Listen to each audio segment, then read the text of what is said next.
자, 지금 슬라이드를 보고 있는 것은 화이트 스페이스 적용 규칙입니다. 자, 처음 초보자들이 코딩을 할 때 이런 것들을 기본적으로 지켜줘야 돼요. 자, 이 수업은 여러분들이 C# 문법만 배운다. 자, 이 문법만 배우는 것뿐만 아니라 기본적인 코딩, 소양, 지금 어, 소양을 배우는 겁니다. 그래서 어떻게 코드를 작성해야 좀 발전 가능성이 있느냐 하는 것. 자, 여러분들이 지금 2학기에 걸쳐서 수업을 하고 있지만 아마 바로 쓰기에는 굉장히 한계가 있을 겁니다. 자, 강의 노트 이전 강의 노트에서도 얘기했던 것 마냥 연습이 필요해요. 시간이 필요해요. 그런데 이 기본적인 프로그램 습관, 이거는 고쳐지지가 않습니다. 특히 회사에 가서 코딩을 할 때 좀 그러니까 선배들하고 같이 코딩을 하면서 비록 여러분들이 코드를 잘 못 짜고 하더라도 이런 것들에 대한 기본 소양이 돼 있다라고 한다면은 아마 그걸 보는 사람들은 경험이 있는 사람들은 얘가 어느 정도 기본기가 갖춰져 있구나라고 판단할 수 있습니다. 자, 첫 번째 탭키를 사용합니다.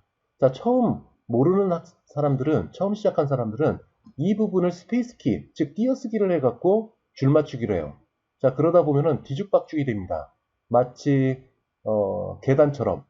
자, 그런데 이렇게 가까이 들어갈 부분, 나올 부분 이런 것들을 탭키를 써서 한다면은 좀 더 이쁘게 만들어질 거예요. 탭키를 쓰는 것. 그 다음에 엔터키, 띄어쓰기. 자, 여러분들이 작문을 할 때도 마찬가지입니다.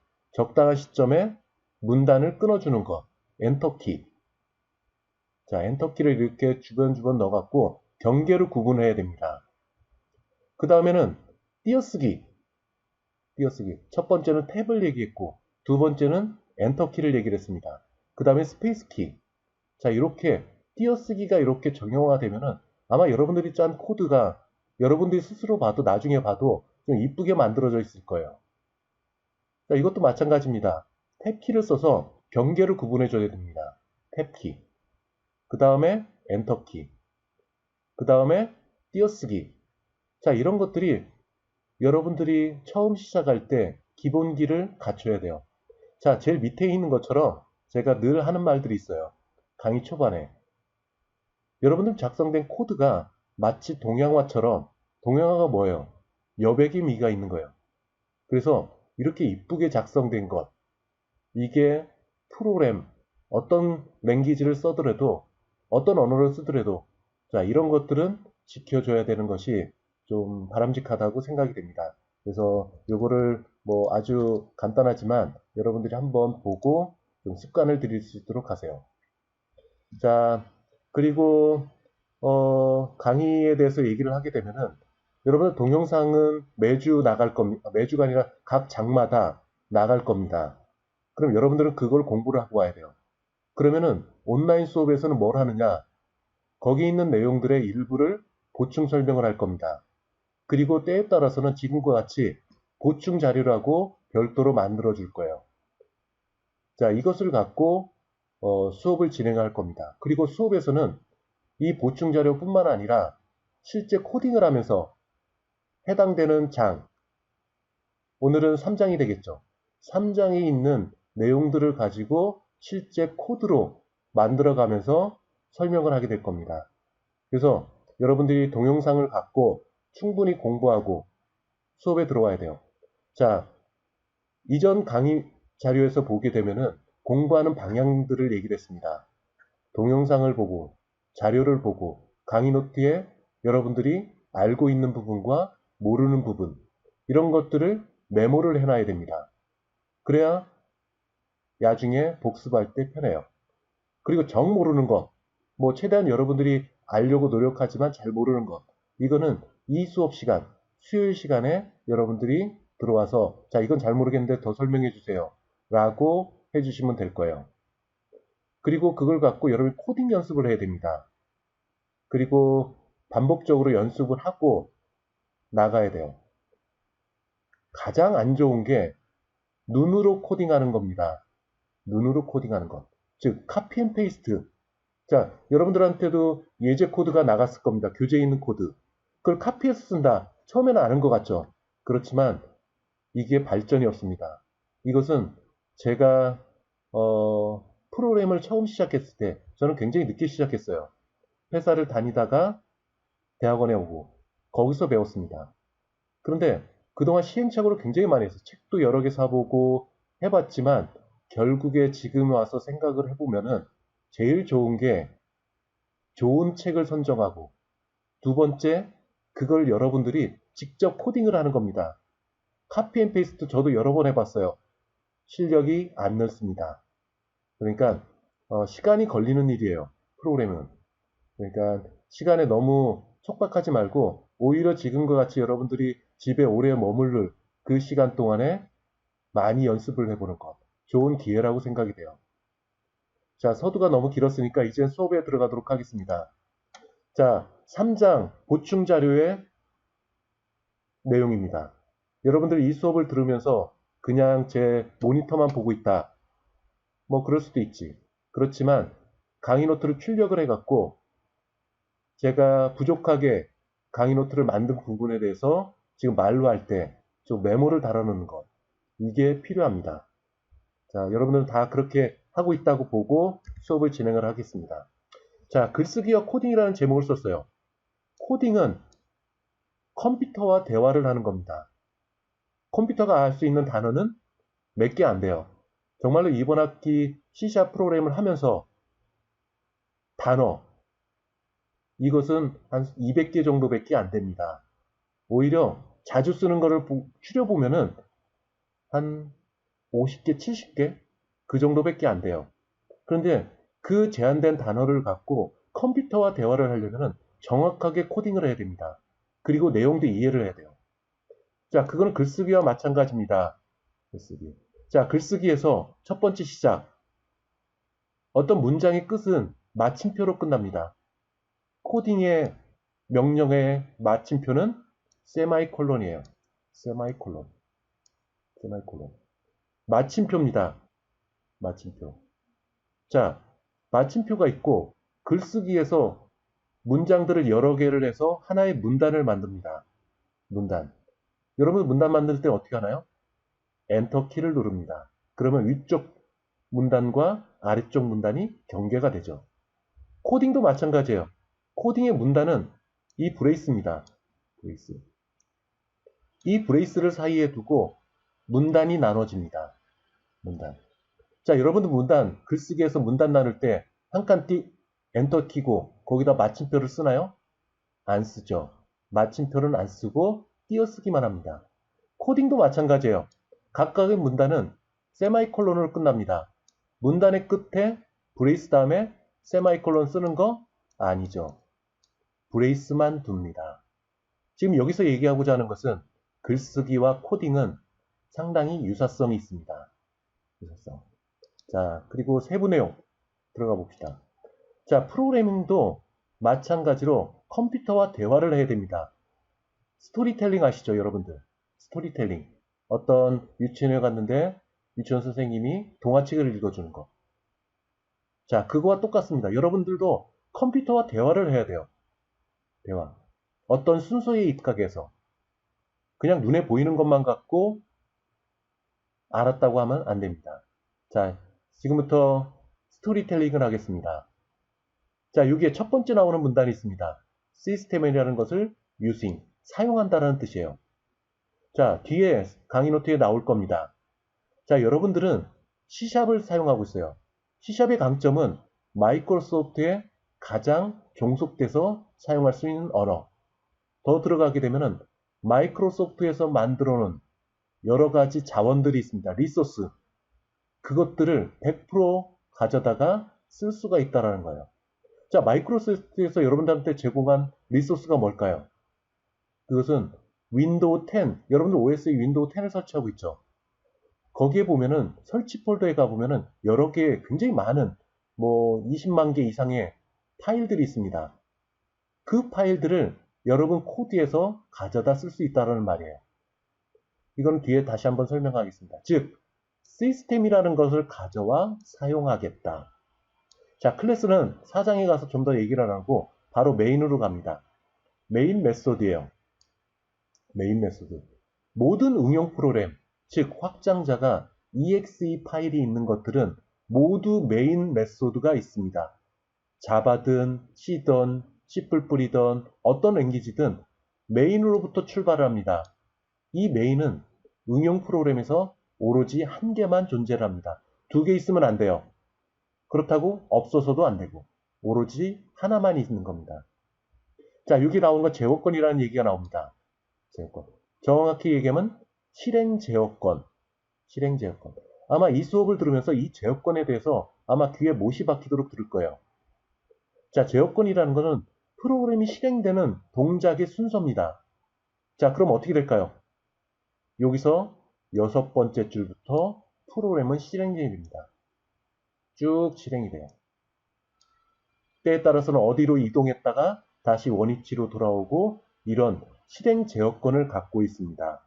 시작은 메인 메소드의 브레이스가 열리는 요 위치부터 시작을 합니다. 제어권. 자, 여기 나와 있는 것 마냥 메소드에서는 내용이 나오고 있어요. 자, 이거는 뒤에 가서 다시 한번 설명하도록 하겠습니다. 자, 여기 나와 있는 거 마냥 브레이스. 자, 브레이스는 C샵 앞에 제일 첫 동영상에서 나온 것처럼 C샵은 최신의 프로그래밍 방법론을 모두 채용하고 있습니다. 그 중에 첫 번째가 있었죠. 구조적 프로그램이라는 얘기가 있었습니다. 즉, 구조적 프로그램의 기본은 이 브레이스입니다. 자, 블럭을 나눠놓는 거예요. 자, 브레이스. 또 다른 용어는 블럭. 또 다른 용어는 바디. 또 다른 용어는 모듈이라는 용어로 씁니다. 앞으로 이 강의가 진행되면서 이 브레이스는 바디 또는 블럭으로 얘기를 하겠습니다. 그렇게 얘기하는 것은 전부 다 브레이스를 의미한다. 여러분들이 꼭 기억해 주시기 바랍니다. 자, 우선 변수가 나옵니다. 변수. 자, 세마이콜론으로 끝난다. 자, 이게 끝나면 컴퓨터는 이 7번째 문장을 갖고 어떤 작업을 수행을 합니다. 그게 끝나면 그 다음 문장, 세마이콜론이 있는데 그 다음 세마이콜론, 그 다음 세마이콜론, 콜론 들어가서 마지막 브레이스가 닫히면 프로그램은 모두 종료가 됩니다. 자, 여기서 뒤에도 잠시 나올 겁니다. 문자열입니다. 문자열을 의미해요. 더블 쿼테이션 마크가. 그 다음에 괄호. 자, 이것도 여러분들이 꼭 기억을 해주세요. 자, 여기에 할당 연산자가 있습니다. 할당 연산자. 자, 할당 연산자가 있으면 오른쪽부터 수행을 합니다. 오른쪽 편. 자, 이것도 할당 연산자가 있으면 오른쪽부터 시작을 합니다. 자, 여기 오른쪽에 있는 것, 이와 같은 것, 표현식입니다. 표현식, 영어로 expression, 표현식. 자, 앞으로 표현식에 대한 얘기가 또 자주 나올 거예요. 자, 할당 연산자의 오른편을 수행을 해서 그 결과를 왼편에 토스를 해줍니다. 마치 배구 경기 마냥 토스를 해준다. 그래서 오른쪽부터 먼저 수행되고 그 다음에 그 결과를 왼쪽에 할당한다. 어사인먼트, 할당. 자, 이런 얘기들이 쭉 나오고 있습니다. 자, 이거는 문자열 보관은 잠시 뒤에 코드로서 한번 살펴보도록 할 거예요. 자, 앞에 나와 있는 첫 번째 거, 네임스페이스라는 얘기를 합니다. 이거 네임스페이스예요. 시스템이라는 네임스페이스. 자, 앞에서도 얘기했다시피 여러분들이 쓸 수 있는 비주얼 스튜디오 자원들이 무지 많습니다. 설치 폴더, 윈도우 10 설치 폴더에 가면은 폴더도 많고 파일도 엄청나게 많아요.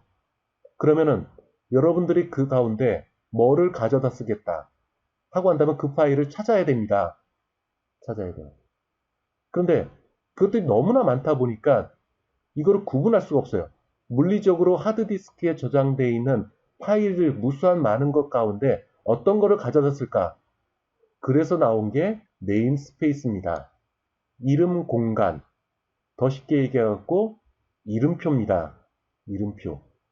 자, 이것은 지금 여러분들이 .NET 프레임워크 클래스 라이브러리에 무지 많은 라이브러리들 그리고 이 라이브러리에 있는 클래스들. 자, 이것들을 논리적으로 구분해 놓은 거예요. 자, 여기 여행용 가방이 있습니다. 자, 어떤 건 시스템, 여기 있는 부분, 또 여기 있는 것, 또 여기 있는 것. 여러 개의 라이브러리도 있어요. 그거를 기능적으로 비슷한 것들끼리 모아놓은 것들입니다. 파일. 여러분들이 노트북이나 PC에서 파일들이 여러 개 많이 있다. 그럼 여러분들 어떻게 하죠? 폴더를 하나 만들어서 I 프로그램 숙제는 해당 폴더에 집어넣고, 뭐 제조공학은 제조공학 폴더에는 그거와 똑같습니다. 단지 이것은 눈에는 안 보여요. 이름표입니다. 그래서 여행용 가방에 비슷한 것들을 잠깐만, 이거 들어온 것 같은데,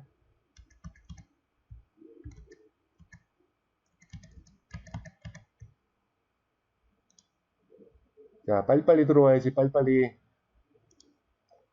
다시 연결해 보겠습니다.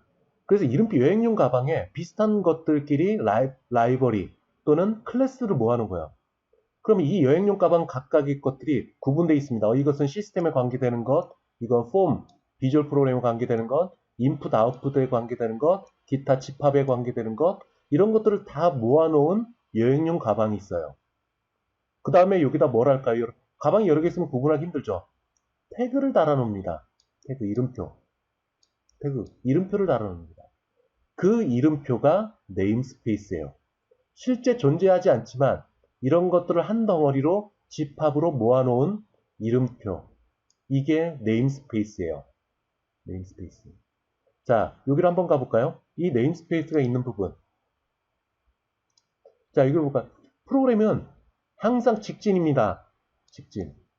자, 직진을 하면서 이 나중에 나올 이 부분에 대해서는 알 수가 없습니다. 자기가 지나온 경로만 알 수가 있어요. 근데 컴파일러가 이렇게 진행을 하다가 콘솔이라는 키워드를 봅니다. 아, 이게 뭐지? 하고 되돌아가요. 이게 뭐였을까? 돌아갑니다. 콘솔이라는 정의가 없네. 컴파일 오류가 발생이 됩니다. 그렇지만 더 거슬러 올라 볼까? 여기 using이라는 걸 썼네. 사용하라고 컴파일러가. 그러면은 시스템이네. 그럼 시스템이라는 이름표를 갖고 있는 네임스페이스가 뭘까? 그럼 여기 있습니다.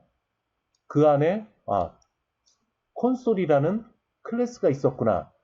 여기 있는 거구나 하고 컴파일러는 여기서 오류를 처리하지 않고 순조롭게 다음 단계로 넘어가게 되는 거죠.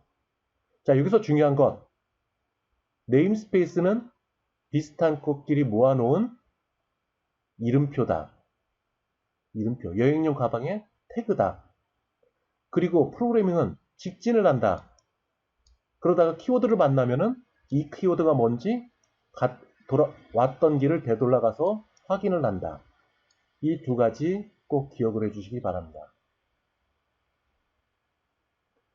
자, 여기 나오는 거는 변수예요. 이 보충 자료에서는 강의노트 교재에 없는 내용들을 지금 설명을 하고 있습니다. 자, 변수, 변할 수 있는 값. 그러면은 코드에서는 어떻게 표현이 될까? 자, 여기 보이시는 게 있어요. 넘버1이라는 변수를 만듭니다. 자, 변수를 만든다는 말은 메모리를 가져온다는 말이에요. 메모리를 어디서 가져올까?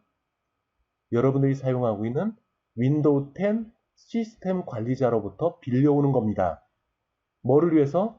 여러분들이 지금 코딩하고 있는 여러분들의 코드를 위해서 빌려오는 겁니다. 어디로부터? 윈도우 10의 시스템 관리자로부터 빌려옵니다. 그럼 얼마만큼의 크기를 빌려올까?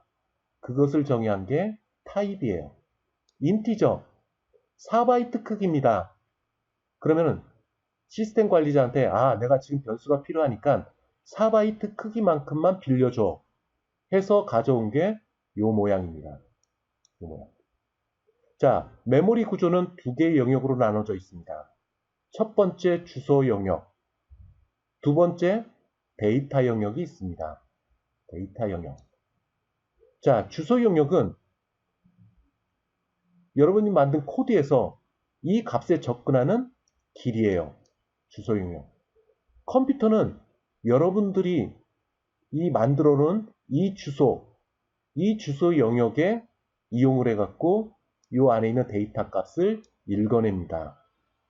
근데 여러분들은 이 값, 이 데이터 영역에 있는 값을 읽기 위해서는 주소 영역을 알 수 없어요. 왜냐면은 윈도우 시스템 관리자가 만들어 놓은 주소를 그냥 따온 거거든. 마치 여러분들 케이크에서 여러분 생일 케이크를 받았을 때 케이크 한 조각을 뚝 잘라내죠. 그것처럼 메모리를 뚝 떼어서 갖고 온 겁니다. 뚝 떼어 갖고 올 때 주소 영역도 함께 가져옵니다. 그럼 여러분들은 주소 영역을 몰라요. 그럼 어떻게 될까요?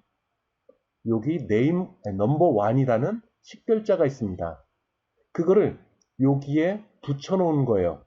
이름표를 붙여놓은 겁니다. 따라서 이 데이터 영역에 있는 값을 읽기 위해서는 여러분들은 이 number1이라는 식별자를 통해서 이 값의 데이터 영역에 접근하고 이 데이터 영역에 있는 값을 읽어오는 겁니다. 컴퓨터는 거꾸로예요. 거꾸로라고 하긴 그렇고 이 주소 영역을 통해서 이 값을 읽어옵니다. 자, 잘 기억하세요. 요 과정들. 자, 그 다음에 실제 수행되는 결과를 한번 볼까요? 세마이콜론이 찍혀져 있는 앞부분. 자, 가장 기본적인 거 최근의 모든 언어는 이 할당 연산자가 키포인트입니다. 앞에서도 얘기했다시피 오른쪽에 있는 표현식을 수행을 해서 그 결과를 이쪽에 할당하는 겁니다. 자, 스토리텔링 한번 해봅시다. 자, 오른쪽을 먼저 한다고 했어요. 1이라는 값을 읽는다. 읽은 것을 오른편에 할당한다. 오른편에 넘버1이네? 여기 있죠. 이름표 붙인 거. 즉 데이터 영역을 의미합니다. 2를 읽어서 오른편에 표시된 요 데이터 영역에 값을 저장해라. 그래서 완성된 게 지금 보이는 바와 같은 이런 결과가 나온 거예요. 자, 이 과정 이거를 여러분들이 꼭 기억을 해주시기 바랍니다. 이 과정 단순하고 너무 쉽지만 이것이 내부적으로 어떻게 돌아가는지를 여러분들이 알아야 됩니다. 한 가지 더 앞으로 똑같은 얘기를 반복할 거예요. 할당 연산자의 오른쪽에 있는 표현식을 R value 즉 오른쪽에 있는 값이다. 그리고 왼쪽에 있는 거 할당 연산자 왼쪽에 있는 것을 L value 즉 왼쪽에 있는 값이다. 자, 앞으로 이런 얘기를 많이 하게 될 겁니다. 자, 변수의 우선 요걸 한번 보십시다. 여러분들 코드를 이렇게 작성을 했어요. 자, 이게 어떤 의미를 갖고 있을까? 앞에서 반복 한 번 더 연습을 해보겠습니다. 자, 넘버이라는 이름표를 붙일 만한 메모리 공간을 빌려온다. 얼마만큼? 4바이트 크기만큼. 갖고 온 형태가 이겁니다. 근데 여기 할당 연산자가 없네요. 는하고 앞에서는 0이라고 표시되어 있는 1이라고 했는데 여기는 없네. 자, 이런 경우는 어떻게 될까요? 컴퓨터는 할당을 합니다. 무슨 값을 갖고 쓰레기 값을 집어넣습니다. 자, 쓰레기 값이 들어가는 것, 의미 없는 값이 들어간 것. 이거는 모든 프로그램의 버그의 출발점이 됩니다. 의미 없는 변수 값을 갖고 있는 메모리. 이거는 모든 프로그램 언어에서 버그의 출발선이 됩니다. 따라서 모든 변수를 선언을 했다라고 한다면 앞에 있는 것 마냥 반드시 초기화를 해야 됩니다. 초기화를 하는 것. 자, 이것은 모든 프로그램 개발자에게 기본 중에 아주 기본이에요. 이거 제 경험을 통해 갖고 많이 경험했던 것들입니다. 프로그램은 약간의 소홀함도 버그로 발전할 수가 있습니다. 자, 모든 변수는 초기화를 한다. 메모리를 가져오면은 초기화를 한다. 꼭 기억해 주시기 바랍니다.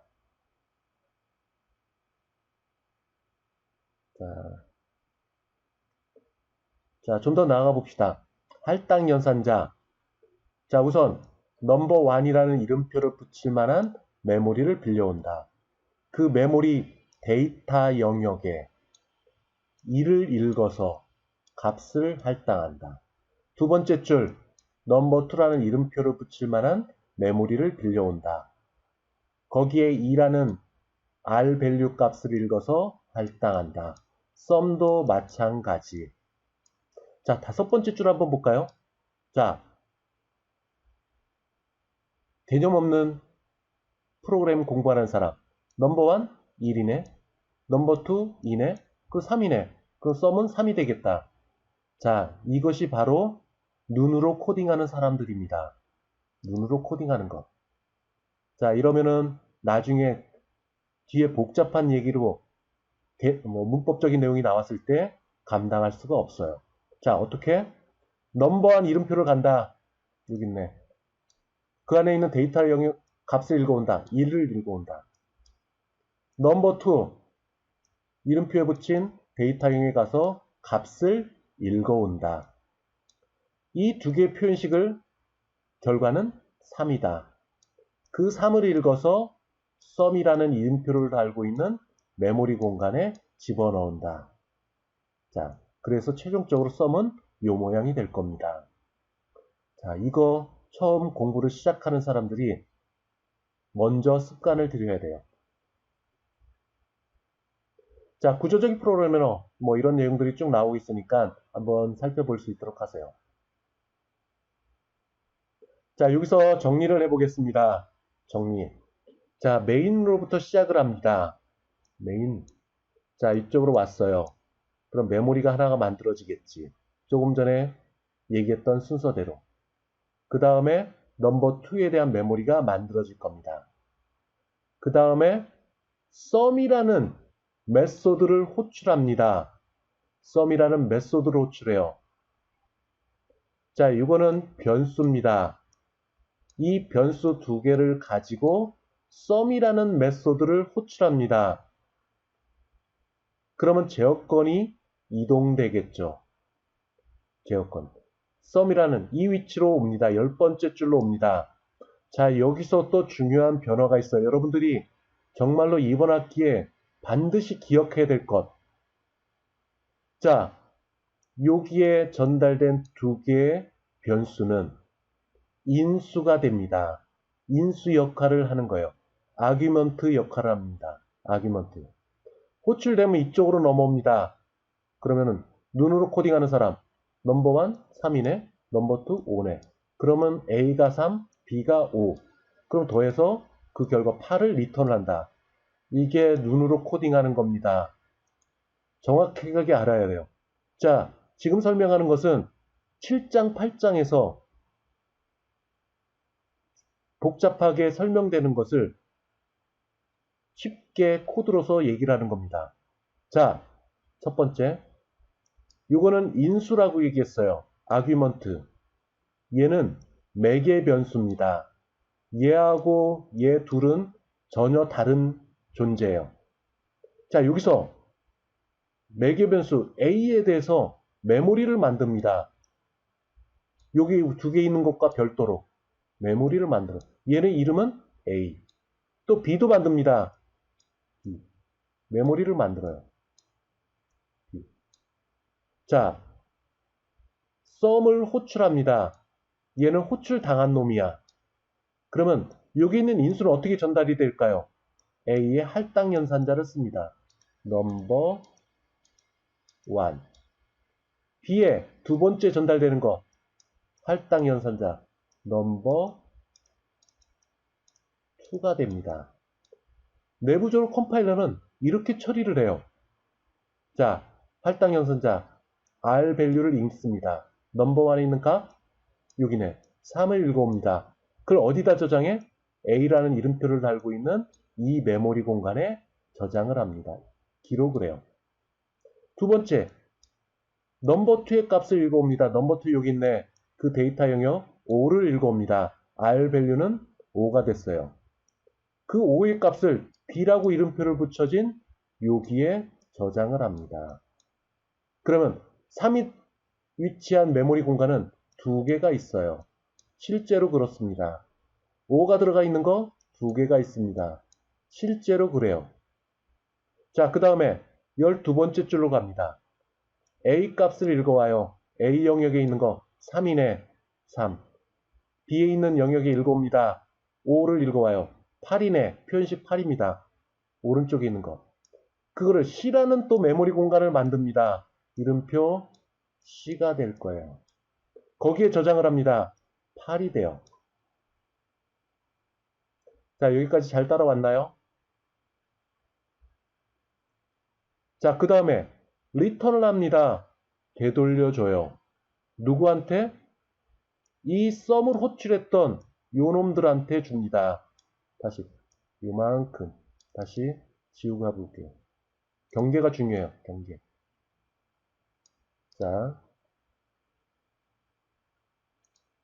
경계가 중요합니다. 자, 3을 리턴합니다. 3에 있는 값 8을 리턴을 해요. 어디에? 이 썸을 호출했던 요 자리에. 요 자리에. 요게 8이 됩니다. 8. 그 다음에 제어권은 어디로 갈까요?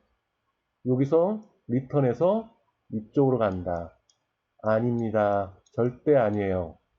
절대 아니에요. 어디로 간다? 14번째 줄로 갑니다. 14번째 줄. 여기서 종료가 돼요. 14번째 줄. 그 다음에 리턴이 됩니다. 끝이 되는 거예요. 끝. 자, 그 다음에 8이라는 숫자를 썸의 메모리 공간을 만들어서 할당할 겁니다. 썸. 그럼 얼마가 될까요? 할당 연산자의 오른쪽 8을 읽어와서 썸이라는 메모리 데이터 영역에 저장을 합니다. 자, 이 순서 너무나 중요한 거예요. 특히 리턴하고 제어권이 14번째 줄로 간다는 것. 자, 나중에 5장, 6장, 7장 그때 디버그 모드에서 제어권의 흐름을 살펴볼 때 매우 중요한 요소입니다. 그런데 여기서 궁금한 게 있어요. 그럼 이렇게 메모리를 지금 현재 몇 개를 만들어놨나요? 하나, 둘, 셋, 넷, 다섯, 6개를 만들어놨어요. 빌려온 거예요. 누구한테? 윈도우 10 시스템 관리자한테. 어느 순간에는 돌려줘야 됩니다. 만약에 이게 남아있다면 메모리 닉이 생겨요. 즉, 사용하고 있지 않은데 메모리가 점유된 상태가 됩니다. 이게 극단적으로 발전을 하게 되면 여러분들 프로그램이 어느 순간부터 속도가 저하됩니다. 만약에 파워포인트, MS 워드 쓰고 있다. 그럼 잘 쓰고 있는데 계속 버벅거려. 자, 그런 것들은 고가의 프로그램이기 때문에 그럴 일 없겠지만 이렇게 메모리 릭이 생기려면은 프로그램에 문제가 생겨 어느 순간에는 해당 프로그램이 중지가 될 수 있습니다. 갑작스럽게. 또는 그것이 더 발전을 하게 되면 여러분이 사용하고 있는 윈도우 10 OS가 멈추게 돼요. 그럼 어떻게 될까요? 블루 스크린이 됩니다. 블루 스크린. 그게 메모리 릭이 됩니다. 메모리 릭으로 인해서 발생된 거예요. 그럼 이 코드로 다시 돌아가 볼까요? 자, 그러면 이것들은 언제 소멸될까요? 자, 브레이스가 닫히는 지점에서 소멸됩니다. 자, 이렇게 닫히는 지점에서 자동적으로 소멸되는 것, 지역 변수입니다. 로컬 변수. 로컬은 무슨 뜻일까요? 이런 블록, 바디, 이 영역에서 선언된 변수들, 즉 블레이스를 사이에 두고 이 안에 바디의 내부에 있는 변수, 이거를 지역 변수라고 합니다. 로컬 변수. 자, 이 로컬 변수는 브레이스가 닫히면 사라져요. 자, 썸으로 가볼까요? 제어권이 반납하기, 즉 끝으로 가기 이전, 바로 전. 자, 썸에서 이 내부에서 만들어 놓은 지역 변수 어떤 것이 있을까요? C가 있고 그리고 이 두 개의 매개 변수도 지역 변수입니다. 이 두 개의 매개 변수도 지역 변수예요. 지역 변수.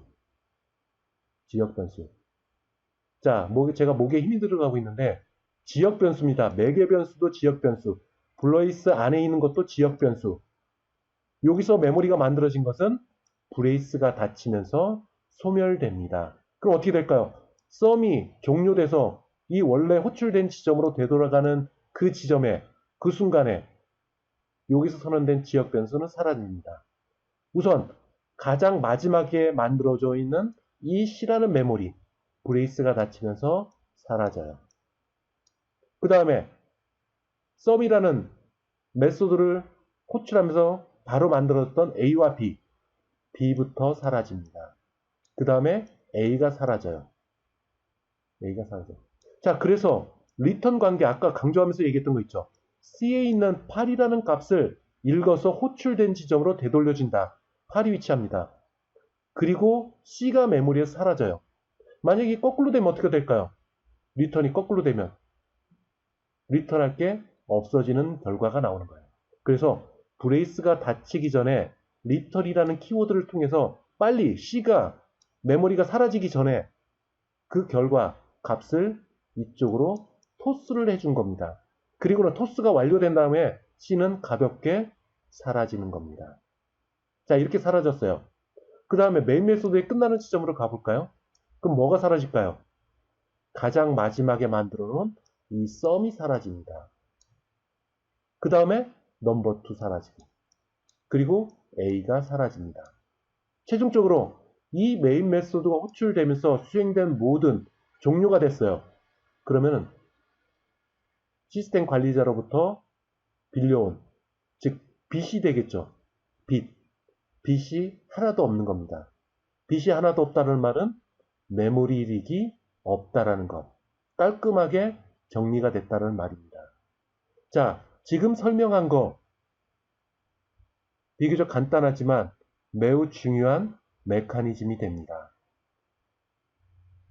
자, 그런 그림들을 제가 이렇게 슬라이드, 이렇게 표시를 해놨으니까 자, 추적해 나가면서 여러분들 공부를 해주시기 바랍니다. 자, 코딩을 한번 봅시다. 자, 여러분 비주얼 스튜디오 실행을 합니다. 근데 몇몇 학생들이 강의 노트에 있는 거하고 다른 비주얼 스튜디오라고 얘기를 하는데 아마도 그 학생은 요거를 선택을 했을 거예요. 블렌더 for 비주얼 스튜디오 2019. 자, 이걸 선택하면 안 됩니다. 이건 웹에 관계되는 것들이에요.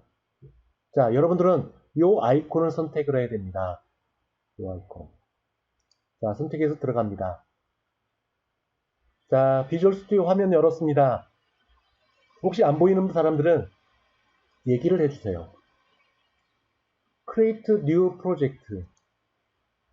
자, 여러분들은 요 아래에 있는 요걸 선택을 해야 돼요. .NET Framework. 또 어떤 학생들이 질문을 해왔는데 .NET Core를 선택을 했습니다. 아닙니다. 요거를 선택을 해야 돼요. 콘솔 앱. 자, 늘상 강조를 하지만 여러분이 작성된 코드가 어디에 있는지 알고 있어야 됩니다.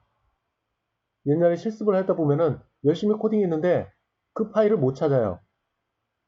자, 항상 내가 작성된 코드가 어느 위치에 있는지 항상 기억해야 됩니다. 저는 이 폴더로 저장 위치를 정했어요. 그 다음에 솔루션이 있습니다.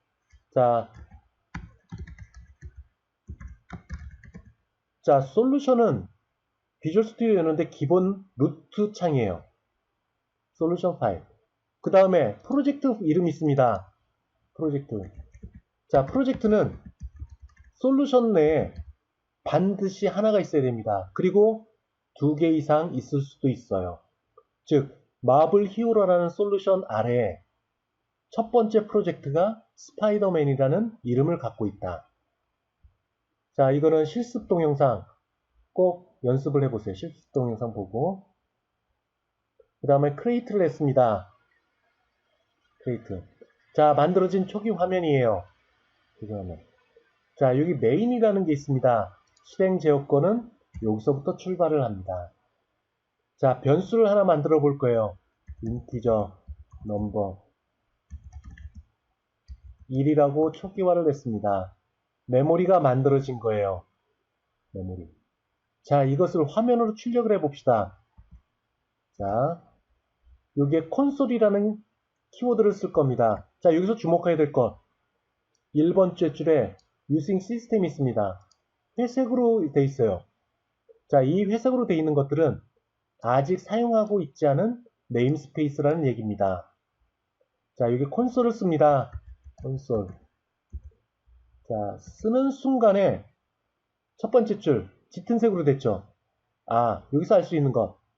콘솔이라는 클래스는 시스템이라는 네임스페이스, 여행용 가방에 있는 놈이구나 알 수가 있습니다.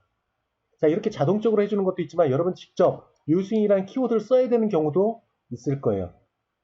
다행스럽게 비주얼 스튜디오가 똘똘해서 여러분들 코딩 수준을 알고 이런 기본적인 것을 미리 넣어놨네요.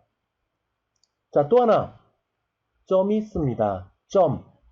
이 점을 멤버 접근 연산자라고 얘기를 합니다. 이 점은 멤버 접근 연산자. 자, 이게 뭘까요? 자, 앞에 있는 건 콘솔이라는 클래스가 있어요. 자, 클래스는 나중에 사장에서도 배우겠지만 이 콘솔 안에는 여러 개의 멤버들로 구성되어 있습니다. 여러 개의 멤버들. 자, 이 점이 의미하는 것은 그 여러 개의 멤버들 가운데 어떤 메소드를 호출할 거냐라고 하는 겁니다. 자, 여러분이 쓸 수 있는 이 콘솔 안에 여러분이 쓸 수 있는 메소드, 프로퍼티, 변수들이 이렇게 많이 있습니다. 이것을 여러분들이 가져다 쓸 수 있는 거예요. 근데 여기에서는 이 멤버들 가운데 저는 WriteLine 요 메소드를 사용할 겁니다.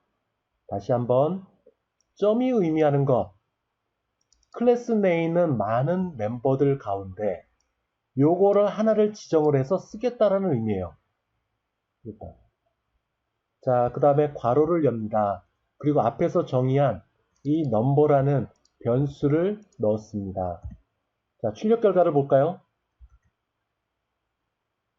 컨트롤 F5 해갖고 요게 1이 나왔네요. 자, 이 말의 뜻은 넘버 1에 있는 데이터 영역에 있는 값을 읽어온다. 뭐가 있었죠? 1이 있었습니다. 그 1을 읽어서 WriteLine 써라. 뭘로? 한 줄로. 어디에? 콘솔. 자, 지금 보이는 검정색 화면이 콘솔 창입니다. 여러분들은 경험해보지 못했겠지만 옛날에는 유닉스 워크스테이션이 있었습니다. 워크스테이션에서는 이렇게 이쁜 뒤에 있는 이런 아이콘이 있는 게 아니라 전부 다 검정색 바탕에 이렇게 깜빡이는 커서가 있을 뿐이었어요. 이 안에서 프로그램도 하고 많은 일들을 했습니다. 자, 이 화면을 콘솔 윈도우라고 얘기를 합니다. 콘솔 창. 콘솔 창. 자, 그 콘솔 창을 관리하는 게 이 콘솔이라는 클래스라가 하는 역할이에요. 자, 그 다음에 한 가지 더. 검정색 화면은 콘솔 창이라고 얘기를 했습니다. 이게 깜빡이는 게 뭘까요? 프롬프트 커서라고 합니다. 프롬프트 커서. 커서는 깜빡이는 거고. 근데 왜 프롬프트라고 했을까요? 자, 프롬프트 한글 단어를 한번 살펴보세요. 재촉하다라는 뜻이 있습니다. 재촉하다. 즉, 깜빡이는 이 커서는 사용자한테 입력하라고 깜빡이는 겁니다. 그래서 계속하려면 아무 키나 누르십시오. 이 메시지가 나온 이유가 돼요. 자, 깜빡이니까 사용자한테 야, 너 빨리 프롬프트 빨리 뭔가 입력해라 라고 띄우는 게 이 프롬프트 커서입니다. 자, 이거는 상식적으로 알고 계시고 저는 아무 키나 눌렀습니다. 그게 반응해서 화면이 사라졌어요. 자, 이것처럼 여기 있는 WriteLine 넘버를 출력하는 겁니다. 자, 그 다음에 문자열을 한번 볼까요? 문자열. 스트링 타입으로 정의를 합니다. 이름은 name으로. 자, 할당 연산자 똑같은 패턴이에요. 자, 문자열은 더블 코테이션 마크를 씁니다. 땡땡이 마크. 자, 이게 웰컴이라고 쓰겠습니다. to 스페이스 키 눌러갖고 띄어쓰기까지 했어요. 이렇게 띄어쓰기. 그리고 명령의 끝이니까 마침표 세마이콜론. 자, name이라는 메모리 공간을 만들어서 이 메모리 공간 속에 있는 데이터 영역에 welcome to를 쓰는 겁니다. 어떻게? 요만큼 아니죠. 땡땡이 표시가 있는 이 안에 있는 내용물만 쓰는 겁니다. 땡땡이 표시는 이 안에 있는 내용물이 문자열이라는 것을 표시를 하는 것 뿐이에요. 메모리 공간에는 welcome to가 들어갑니다. 땡땡이 welcome to 땡땡이가 아니라. 자, 이거를 화면에 출력해 봅시다. 똑같은 패턴으로. name. 자, 이렇게 누르면은 콘솔 창에 welcome to라는 문자열이 화면에 출력이 됐어요. 그 다음에 자, 여기서 문자열 보관을 한번 봅시다. 자, 여기에 변수 이름이 아니라 변수 이름 앞뒤로 땡땡이 표시를 한번 해봅시다. 땡땡이. 어떤 결과가 나오나 볼까요? 아까는 변수를 정의했던 때는 welcome to가 나왔습니다. 이번에는 뭐가 될까요? 여기 있는 것처럼 name이라는 문자열이 그냥 나왔습니다. 문자. 즉, 이 write line, 이 안에 있는 것은 문자열이다 라고 표시라는 의미로 땡땡이 표시가 돼 있어요. 변수와 다르게. 자, 문자열은 이렇게 주황색 글씨로 되어 있습니다. 짙은 주황색. 이거는 문자열의 컬러입니다. 비주얼 스튜디오가 설정해 놓은 거예요. 자, 여기에 하나 더 해봅시다. 스파이더맨 하고 땡땡이하고 한 칸 띄었습니다. 땡땡. 결과를 한번 볼까요? 여전히 똑같습니다. 스파이더맨이 땡땡이까지 들어간 문자열, 그리고 끝에 name이라는 것만 들어갔어요. 근데 이 name은 welcome to가 저장되어 있는 변수다 라는 표시 어떻게 할까요? 브레이스를 두면 됩니다. 그러면 주황색이 이렇게 아직까지 안 바뀌었네. 브레이스를 둡니다. 그리고 요 앞에 달러 표시를 해요. 달러 표시. 자, 그러면 이 순간에 이 안에 있는 게 아까 변수처럼 검정색이 됐습니다. 검정색. 정리를 해볼까요? 이 실행 경우를 한번 봅시다. 아까는 스파이더맨 땡땡이 그 다음에 네임이 있었습니다. 문장. 자, 이번에는 뭐가 있을까요? 스파이더맨 땡땡이 웰컴 투 이렇게 나왔습니다. 즉, 네임이라는 변수 속에 지역 변수에 있던 값 웰컴 투를 읽어서 화면에 출력한 결과예요. 화면에 출력한 결과. 자, 여기서 문자의 보관입니다. 문자의 보관을 의미하는 것은 달러 표시. 즉, 문자의 보관은 기존에 있는 문자열이 있어요. 이렇게. 이 내부에 변수와 같은 것을 삽입을 하는 겁니다. 삽입. 추가를 하는 거예요. 추가. 문자열 보관입니다. 보관. 삽입을 하는 것. 그래서 name이라는 변수에 있는 값을 읽어서 이거를 이 앞에 있는 문자열과 함께 처리를 하는 것. 그래서 welcome to 그것이 땡땡이 다음에 화면에 나오는 이유입니다. 문자열 보관을 하기 위해서는 반드시 이걸 써야 돼요. 반드시. 그냥 문자열만 표현하고 싶다. 그러면 이걸 지우고 땡땡이 표시만 하면 이 안에 있는 것은 모두 문자열이다라고 의미를 갖는 겁니다. 문자. 결과를 한번 볼까요? 땡땡이를 지웠더니 브레이스까지 포함되어 있는 name만 출력이 됐습니다. 브레이스까지 포함되어 있는 거. 자, 그런데 이 안에 있는 브레이스 안에 있는 것은 변수다. 그 변수를 기존에 있는 문자열과 합치겠다. 라는 의미는 달러 표시를 하면 됩니다. 달러 표시. 자, 그리고 한 가지 더. 우리가 지금, 한 가지 더. 이거 한 가지 더 추가를 해봅시다. 자, 문자열은 땡땡이로 표시를 했어요. 아까도 다시 한번 얘기를 하지만 이 name이라는 메모리 공간에 요만큼이 저장되는 것이 아니라 땡땡이 표시 안에 있는 것만 저장이 되는 것. 자, 문자열입니다. 자, 문자 하나는 어떻게 표현할 거예요? 캐릭터 타입입니다. 이름은 태그라고 이름을 붙였습니다. 자, 이 순간에 시스템 관리자로부터 이 캐릭터 문자 하나를 집어넣을 수 있는 메모리를 빌려옵니다. 기본적으로 1바이트 또는 다국어 문자를 지원한 유니코드일 경우에는 2바이트가 할당이 될 거예요. 빌려오게 될 겁니다. 그리고 그 빌려온 메모리의 이름표는 태그라고 이름표를 붙였어요. 자, 그 다음에 문자열은 더블 쿼테이션 마크, 땡땡이 표시였어요. 문자 하나는 어떻게 표현할까요? 땡 표시로 합니다. 하나, 싱글 쿼테이션 마크. 자, 여기서 K로 하겠습니다. 문자니까 문자 하나만 저장할 수 있어요. K. 끝났으니까 세마이콜론. 자, 이거를 화면에 출력을 해보겠습니다. 네임 대신 태그로 집어넣도록 해볼까요? 자, 그러면 이 스파이더맨 땡땡이 다음에 K가 출력이 될 겁니다. 자, 볼까요?